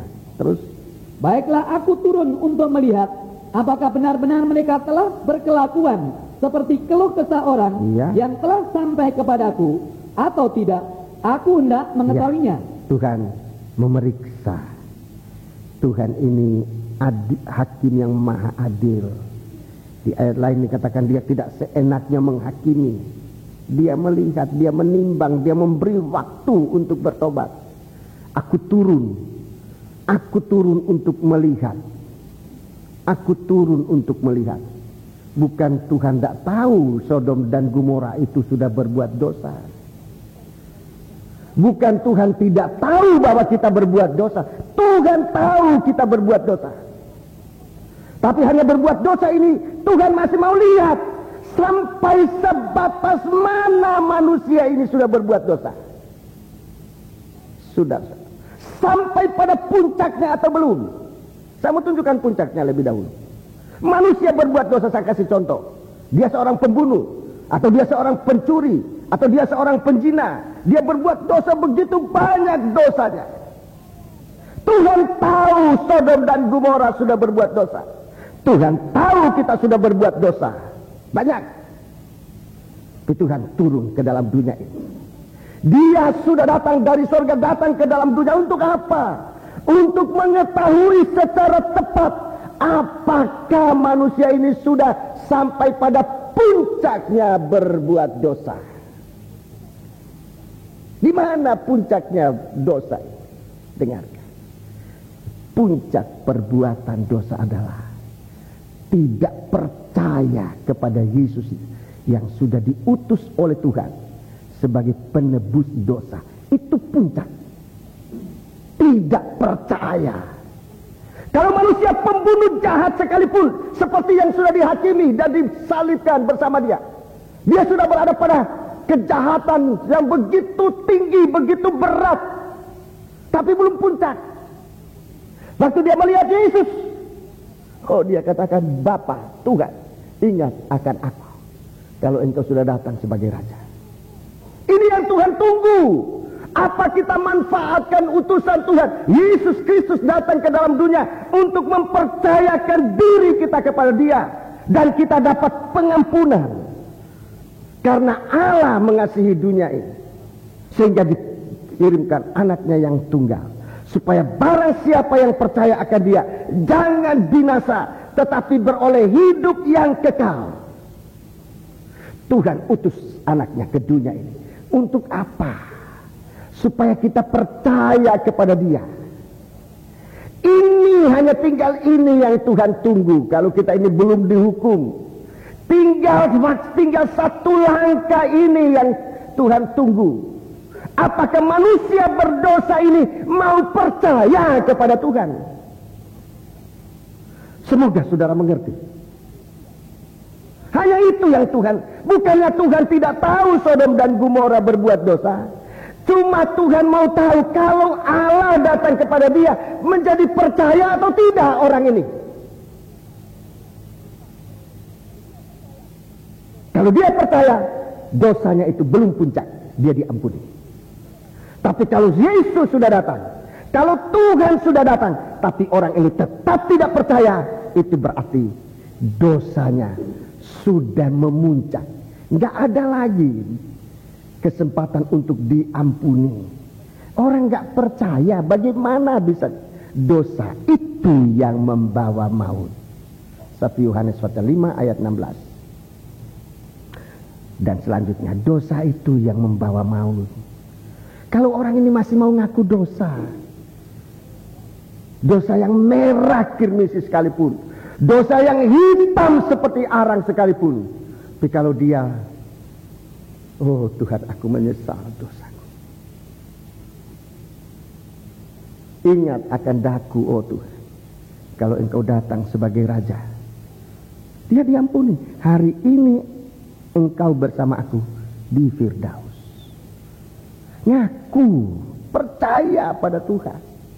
Jangan dosa ini ditutup dengan dosa, tapi biarlah darah Yesus menutupi dosa untuk kita bisa diselamatkan oleh Tuhan. Ini dosa Sodom dan Gomora. Sodom dan Gomora binasa bukan hanya karena mereka berbuat dosa. Ulangi supaya perhatikan, jangan sampai salah beritanya. Sodom dan Gomora bukan Sodom dan Gomora dihukum bukan hanya karena dosa yang mereka lakukan. Itu memang harus dihukum, tetapi terutama oleh karena mereka menolak utusan Tuhan yang datang.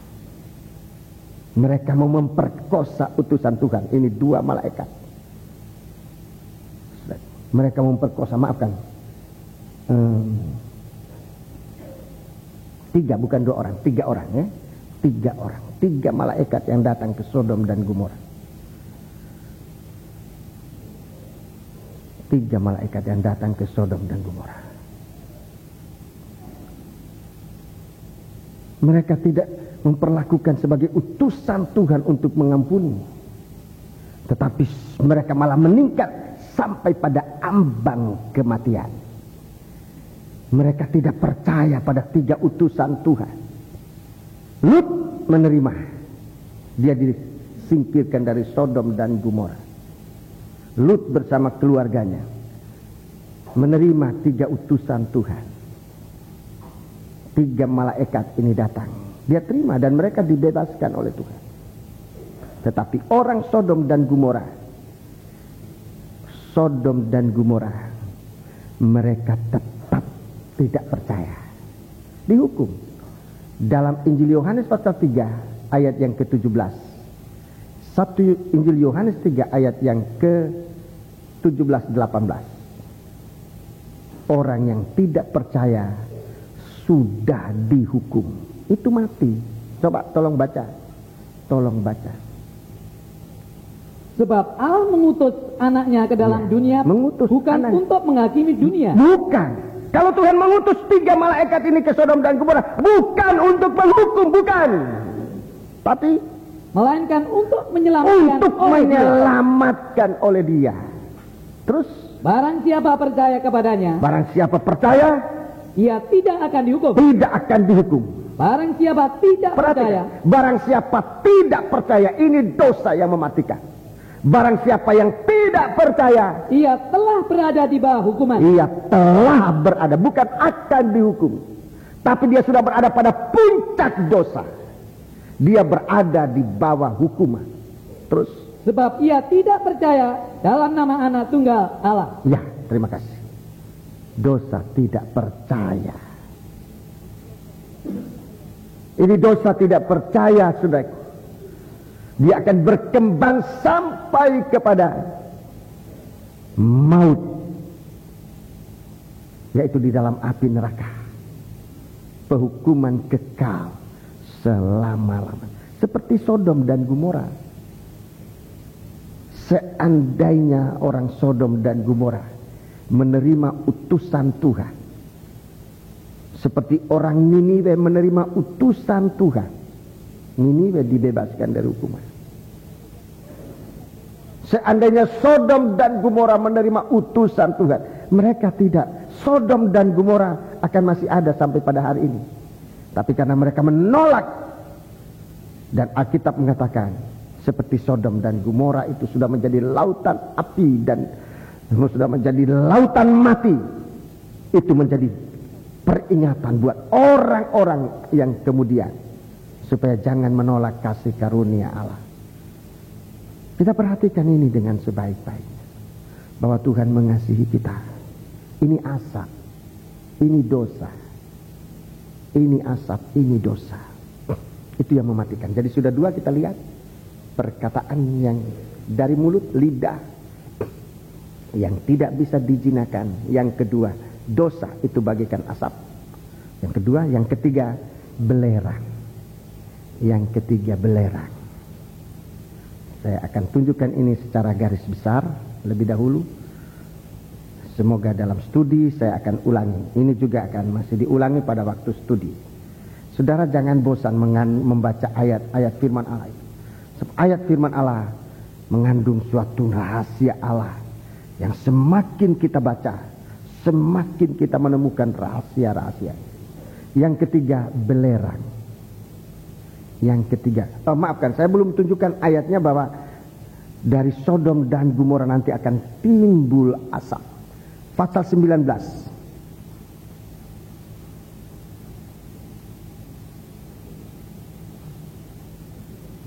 Pasal 19 ayat 27 dan 28. Ketika Abraham pagi-pagi ke tempat ia berdiri di hadapan Tuhan itu, ia memandang ke arah Sodom dan Gomora serta ke seluruh tanah lembah Yordan, maka dilihatnyalah asap dari bumi membubung ke atas sebagai asap dari dapur peleburan. Ini sama ayat ini, saudaraku, sama dengan Wahyu pasal 9 ayat 2 itu.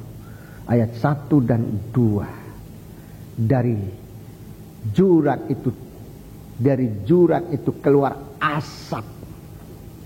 Keluar asap bagaikan dari tanur api. Ini menunjuk pada hukuman Allah.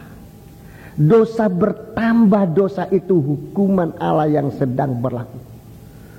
Dengarkan. Dosa bertambah dosa itu hukuman Allah sudah berlaku. Dosa bertambah dosa. Jadi mungkin saya katakan, oh ini kan asap penghukuman. Penghukuman itu dosa yang bertambah dosa. Dosa yang sudah membumbung tinggi bagaikan asap dari tanur peleburan. Itu adalah dosa bertambah dosa. Bukti tidak ada pengampunan. Kalau Ibrahim melihat asap itu artinya dosa membumbung tinggi. Itu artinya dosa tidak ada pengampunan. Minta ampun kepada Tuhan sampai pengampunan itu dialami betul-betul. Dipadamkan oleh Tuhan. Tidak kelihatan lagi dosa. Dihapuskan oleh Tuhan. Kita dilahirkan baru. Dosa membumbung tinggi. Dosa bertambah dosa. Itu yang terjadi. Saudaraku, saudara perhatikan dosa Sodom dan Gomora di hari-hari ini. Itu dosa yang membumbung tinggi. Dosa Sodom dan Gomora membumbung tinggi begitu hebat. Saudara, dosa percabulan, dosa seks di hari-hari ini. Sehingga salah satu nama dari dosa itu namanya sodomi. Itu mengingatkan kita pada dosa ini, dosa Sodom dan Gomora. Perbuatan dosa yang sekarang menghasilkan penyakit yang mengerikan, AIDS. Itu dosa sodomi. Dosa seks. Manusia tidak puas. Sodomi itu perbuatan dosa yang luar biasa. Tidak puas sampai pada penyimpangan seks. Tetap manusia tidak puas.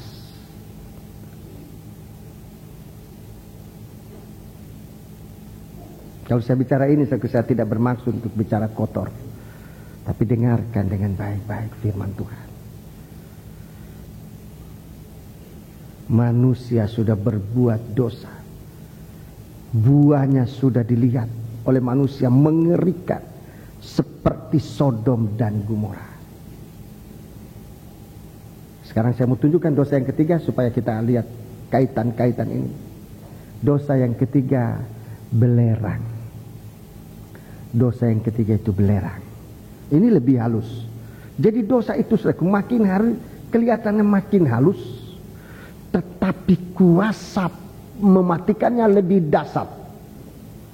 Kuasa untuk mematikannya lebih dahsyat. Secara senjata buatan manusia, sudah perhatikan sejarahnya dari senjata yang dibuat oleh manusia, mulai dari senjata batu. Kemampuan batu untuk mematikannya, kita sudah tahu bagaimana kalau orang dipukul dengan batu, dengan kayu, mati. Tapi tidak sekuat seperti senjata api.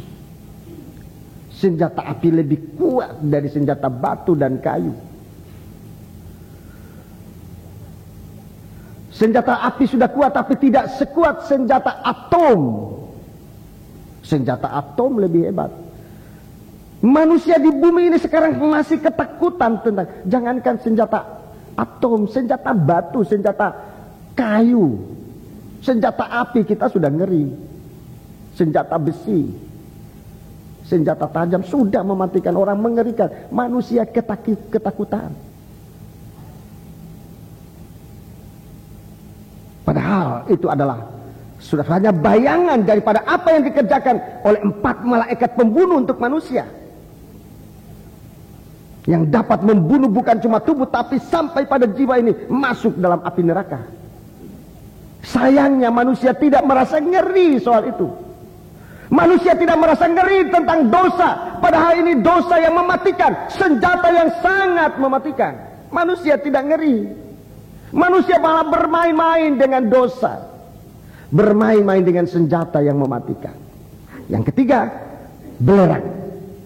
Belerang ini gas, semacam gas.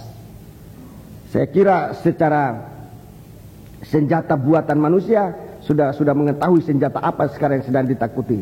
Nuklir dan berbagai-bagai senjata yang saya tidak bisa menyebutkan namanya. Saya punya lidah tidak mampu menyebutkannya itu. Saudara, bagaimana sekarang senjata gas ini? Itu dunia. Itu hanya untuk tubuh. Secara rohani, saudaraku, senjata gas ini yang dapat mematikan manusia tanpa sadar. Manusia dimatikan. Kita baca lebih dahulu Wahyu, kitab Wahyu. Saya akan tunjukkan ayat-ayat ini. Ini bukan suatu tafsiran, tapi suatu ketentuan di dalam Alkitab. Wahyu, kitab Wahyu pasal yang ke-20. Kitab Wahyu pasal 20. Kita baca ayat 9 dan ayat 10. Ayat 9 dan ayat 10. Maka naiklah mereka ke seluruh dataran bumi, lalu mengepung perkemahan tentara orang-orang kudus. Iya. Dan kota yang dikasih itu, tetapi dari langit turunlah api menghanguskan mereka. Iya, perhatikan ayat 10. Dan iblis yang menyesatkan mereka dilemparkan ke dalam lautan api dan belerang. Lautan api dan belerang ini neraka. Lautan api dan belerang ini kematian yang kedua, ini neraka. Lautan api dan belerang, ini disebutkan belerang. Terus? Yaitu tempat binatang. Jadi belerang ini, lautan belerang ini tempatnya binatang. Binatang ini bicara tentang antikris dan nabi palsu itu. Antikris dan nabi palsu. Terus? Dan mereka disiksa siang malam sampai selama-lamanya. Iya. Jadi kalau nabi palsu antikris ini timbul di dunia, kalau antikris dan nabi palsu ini timbul di dunia ini, dia membawa apa yang ada di negerinya. Apa yang ada di negerinya? Api dan belerang. Api dan belerang, itu yang dia bawa. Api di sini lain dengan api yang tadi kita. Ada hubungannya, tetapi ini lebih halus. Api dan belerang. Kalau Yesus datang ke dunia, dia membawa apa-apa dari negerinya, dari kerajaan sorga. Itulah air kehidupan, itulah roh yang menghidupkan, itulah kasih karunia Allah. Itu yang dia bawa dari kerajaan surga. Banyak ini dia bawa ke dunia, dia bagi-bagikan kepada orang dunia.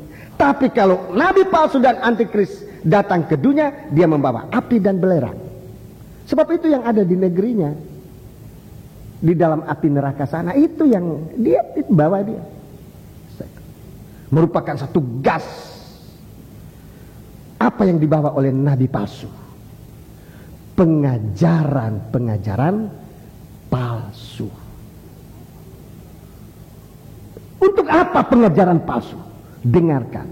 Untuk apa pengajaran palsu? Untuk membunuh orang-orang kudus. Pengajaran palsu untuk membunuh orang kudus. Sebab orang kudus itu tidak bisa dibunuh dengan dosa. Mereka tahu zina itu dosa. Orang kudus tahu itu. Setan pun tahu. Kalau kita tawarkan itu, orang kudus tidak mau berbuat dosa itu. Dia tidak akan mau, orang kudus. Tapi saudara dengarkan dalam kebaktian persekutuan yang lalu. Kalau murid-murid bertanya, apa tanda akan kedatangan? Saudara dengarkan bagaimana ditekan. Tuhan Yesus tidak menyebut nanti ada peperangan itu yang terutama, bukan. Tapi dimulai dengan pemalsuan. Untuk membunuh siapa? Kalau bisa sampai kepada orang pilihan, orang-orang kudus. Senjata ini yang dipakai oleh pembunuh untuk membinasakan orang-orang kudus. Orang suci nanti saudara tidak bisa goda dengan uang, nggak bisa. Nggak bisa digoda dengan wanita, nggak bisa. Dia tahu itu dosa, dia tahu, dia tidak akan berbuat itu. Tapi kalau saudara datang, kalau setan itu datang, dia katakan, ini loh ada ayatnya. pengajaran ini.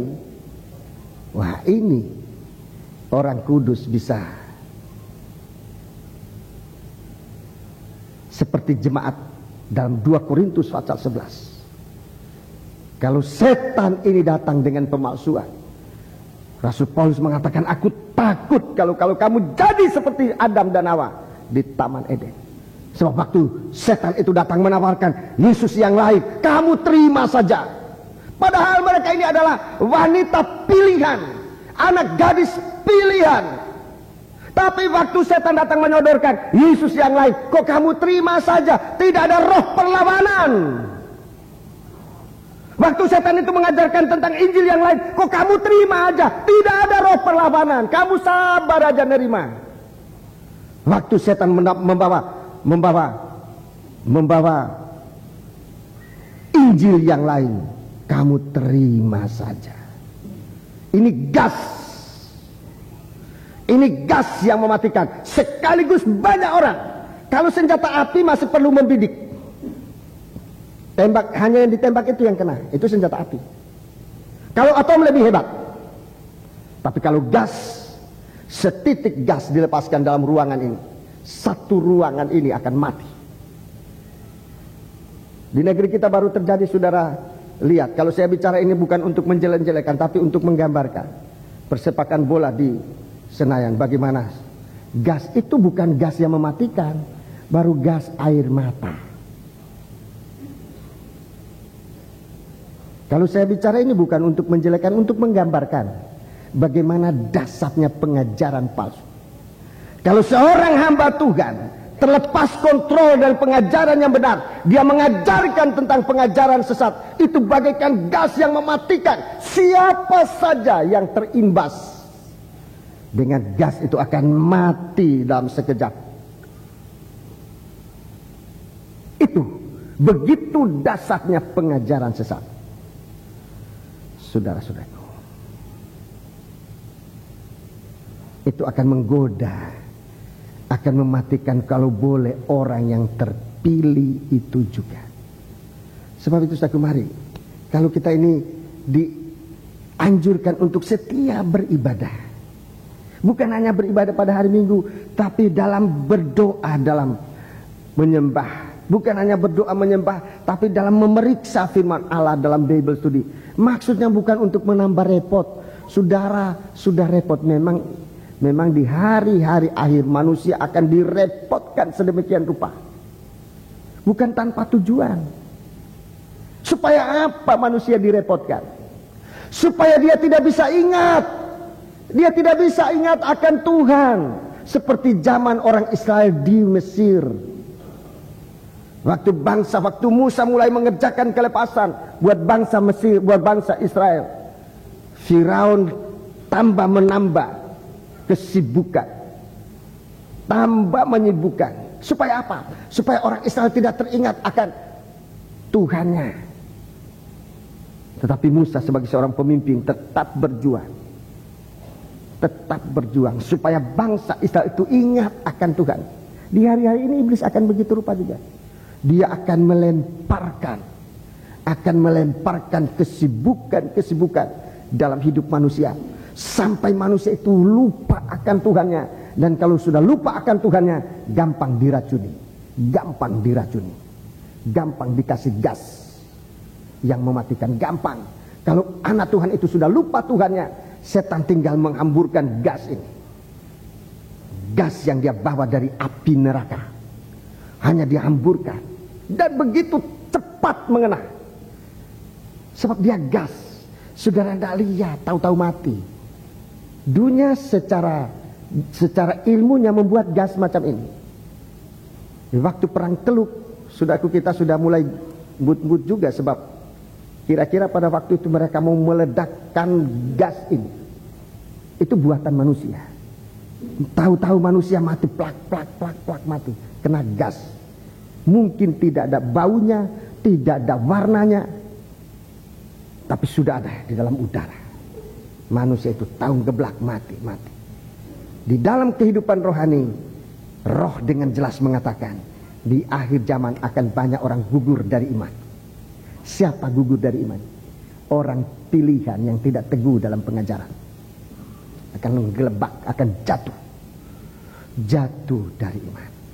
Sebab itu saudara-saudara berada di barisan depan para imam-imam, bukan mengada-ada peraturan, tetapi itu cara Tuhan menolong kita untuk jangan gugur sebab kita jadi inceran. Senjata gas ini tidak pakai membidik seperti senjata api, tidak pakai membidik, tapi langsung. Siapa saja yang lengah, yang tidak pakai topeng, tidak pakai tameng untuk menjaga diri, sebab peperangan kita bukan melawan darah dan daging, tapi penguasa-penguasa angkasa. Itulah setan-setan, roh kedurhakaan, sengaja-sengaja melawan. Itu roh kedurhakaan. Dan itu nanti akan banyak orang gugur. Sebab itu perhatikan dengan baik-baik.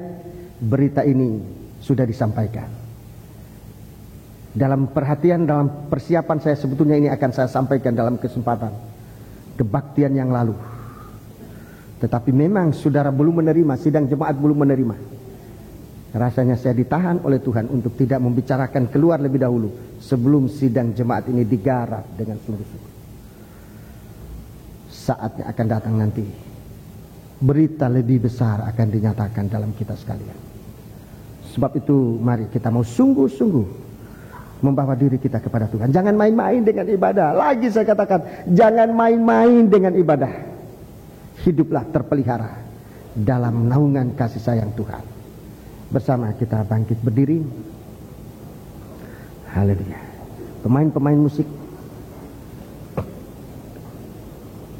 haleluya. Kita bangkit berdiri, kita akan siapkan. Berlindunglah di bawah naungan Tuhan. Jangan melepaskan diri dari penggembalaan di bawah kepak sayap induk ayam, di bawah pengajaran dan Roh Kudus. Di sana kita terpelihara. Haleluya. Saudara lihat anak-anak ayam, belum burung elang menyambar, baru bayar cara khusus kode untuk mengumpulkan anak-anaknya. Dan begitu kode dibunyikan oleh induknya, anak ayam langsung lari masuk di dalam kepak sayap induknya. Setiap anak ayam berada di dalam kepak sayap induknya, dia bebas, dia selamat. Tapi yang berkeliaran di luar, itulah yang akan disambar oleh burung elang. Berapa kali aku berusaha untuk mengumpulkan kamu, seperti induk ayam mengumpulkan anak-anaknya, tapi kamu tidak mau. Sekarang katakan kepada Tuhan, aku mau Tuhan. Jadikan kami satu, oh Tuhan. Jadikan kami satu, oh Tuhan. Biar ini doa kita di hari-hari ini. Bertahun-tahun kita berdoa, berkati kami dengan keuangan, berkati kami dengan pekerjaan, berkati kami dengan ini. Apakah pernah saudara berdoa, satukan kami, oh Tuhan. Ya Rabbana. Haleluya, haleluya, haleluya. Satukan kami, oh Tuhan. Haleluya, haleluya. Datang kepada Tuhan. Angkat tanganmu, sembah Dia. Haleluya, haleluya. Satukan kami Tuhan. Jangan berada di luar persekutuan. Tarik suamimu yang di luar persekutuan. Tarik anakmu, istrimu yang di luar persekutuan. Sebab meninggalkan persekutuan itu adalah dosa yang sengaja dilakukan orang pada akhir zaman. Meninggalkan kebaktian bersama, persekutuan bersama, itu dosa yang sengaja dilakukan orang pada manusia. Tidak ada korban untuk itu lagi. Haleluya, haleluya, haleluya. Sembahlah Allah. Haleluya, haleluya, haleluya.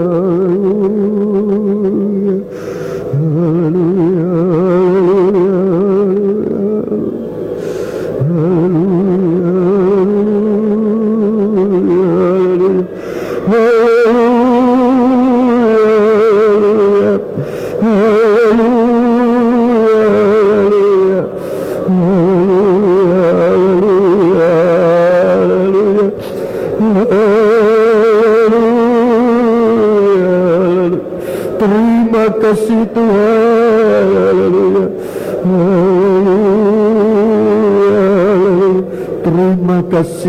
Terima kasih Tuhan. Terima kasih.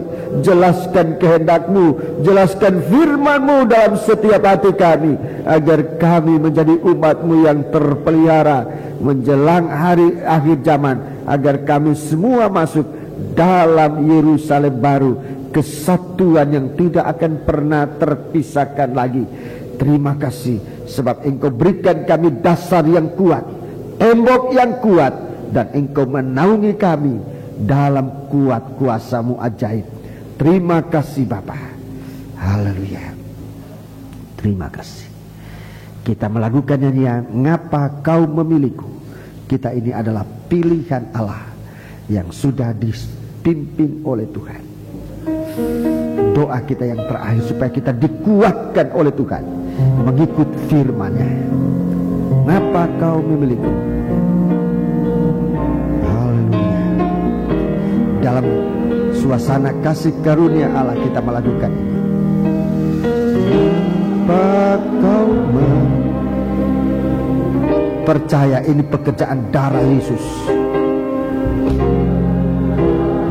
Kita orang berdosa, kita manusia berdosa, kena percikan darah. Haleluya.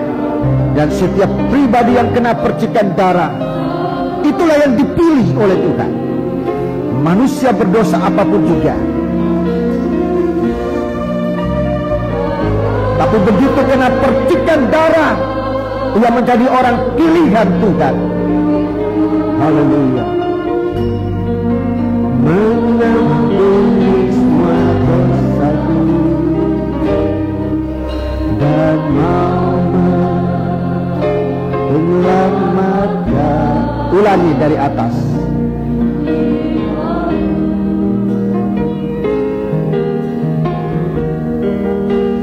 Ngapa Kau memilihku untuk menjadi milikmu, sedangkan Kau tahu salahku.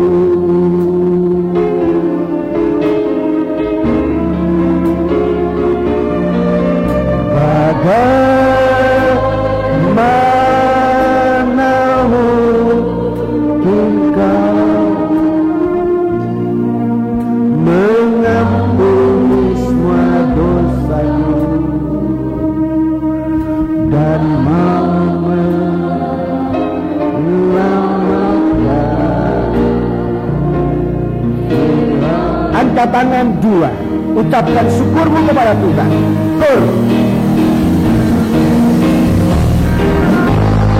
Haleluya. Kita naikkan bersama doa ini. Tuhan tolongku hidup menurut teladan Tuhan, bukan untuk berdosa. Haleluya. Haleluya. Haleluya. Haleluya. Haleluya.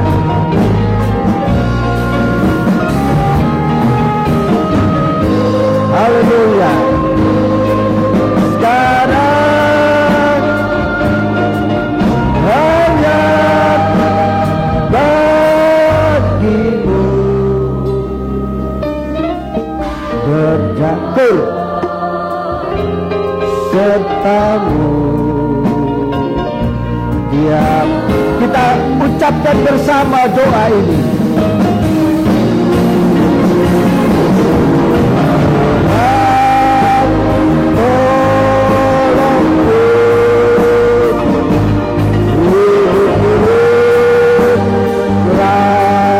Dan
hidupku sekarang hanya bagimu tanpa musik.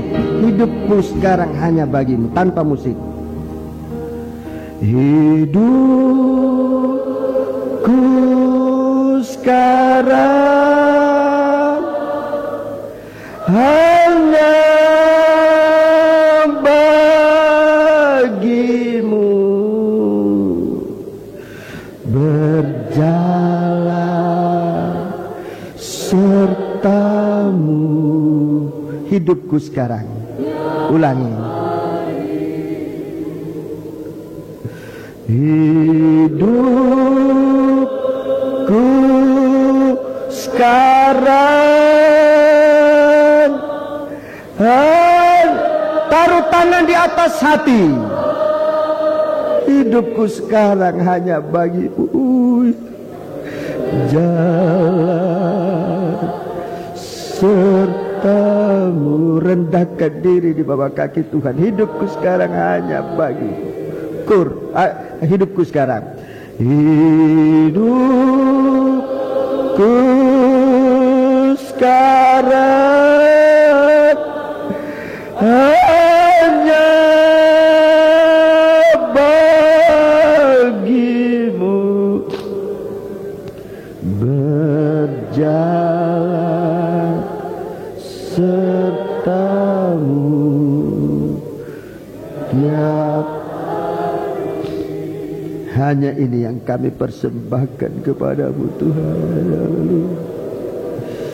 Menjadi milikmu selama-lamanya, mengikut Engkau setiap hari. Inilah persembahan kami. Biar Engkau menerima persembahan ini, menyempurnakannya untuk menjadi milikmu yang kekal. Dalam nama Yesus kami berdoa. Haleluya. Amin.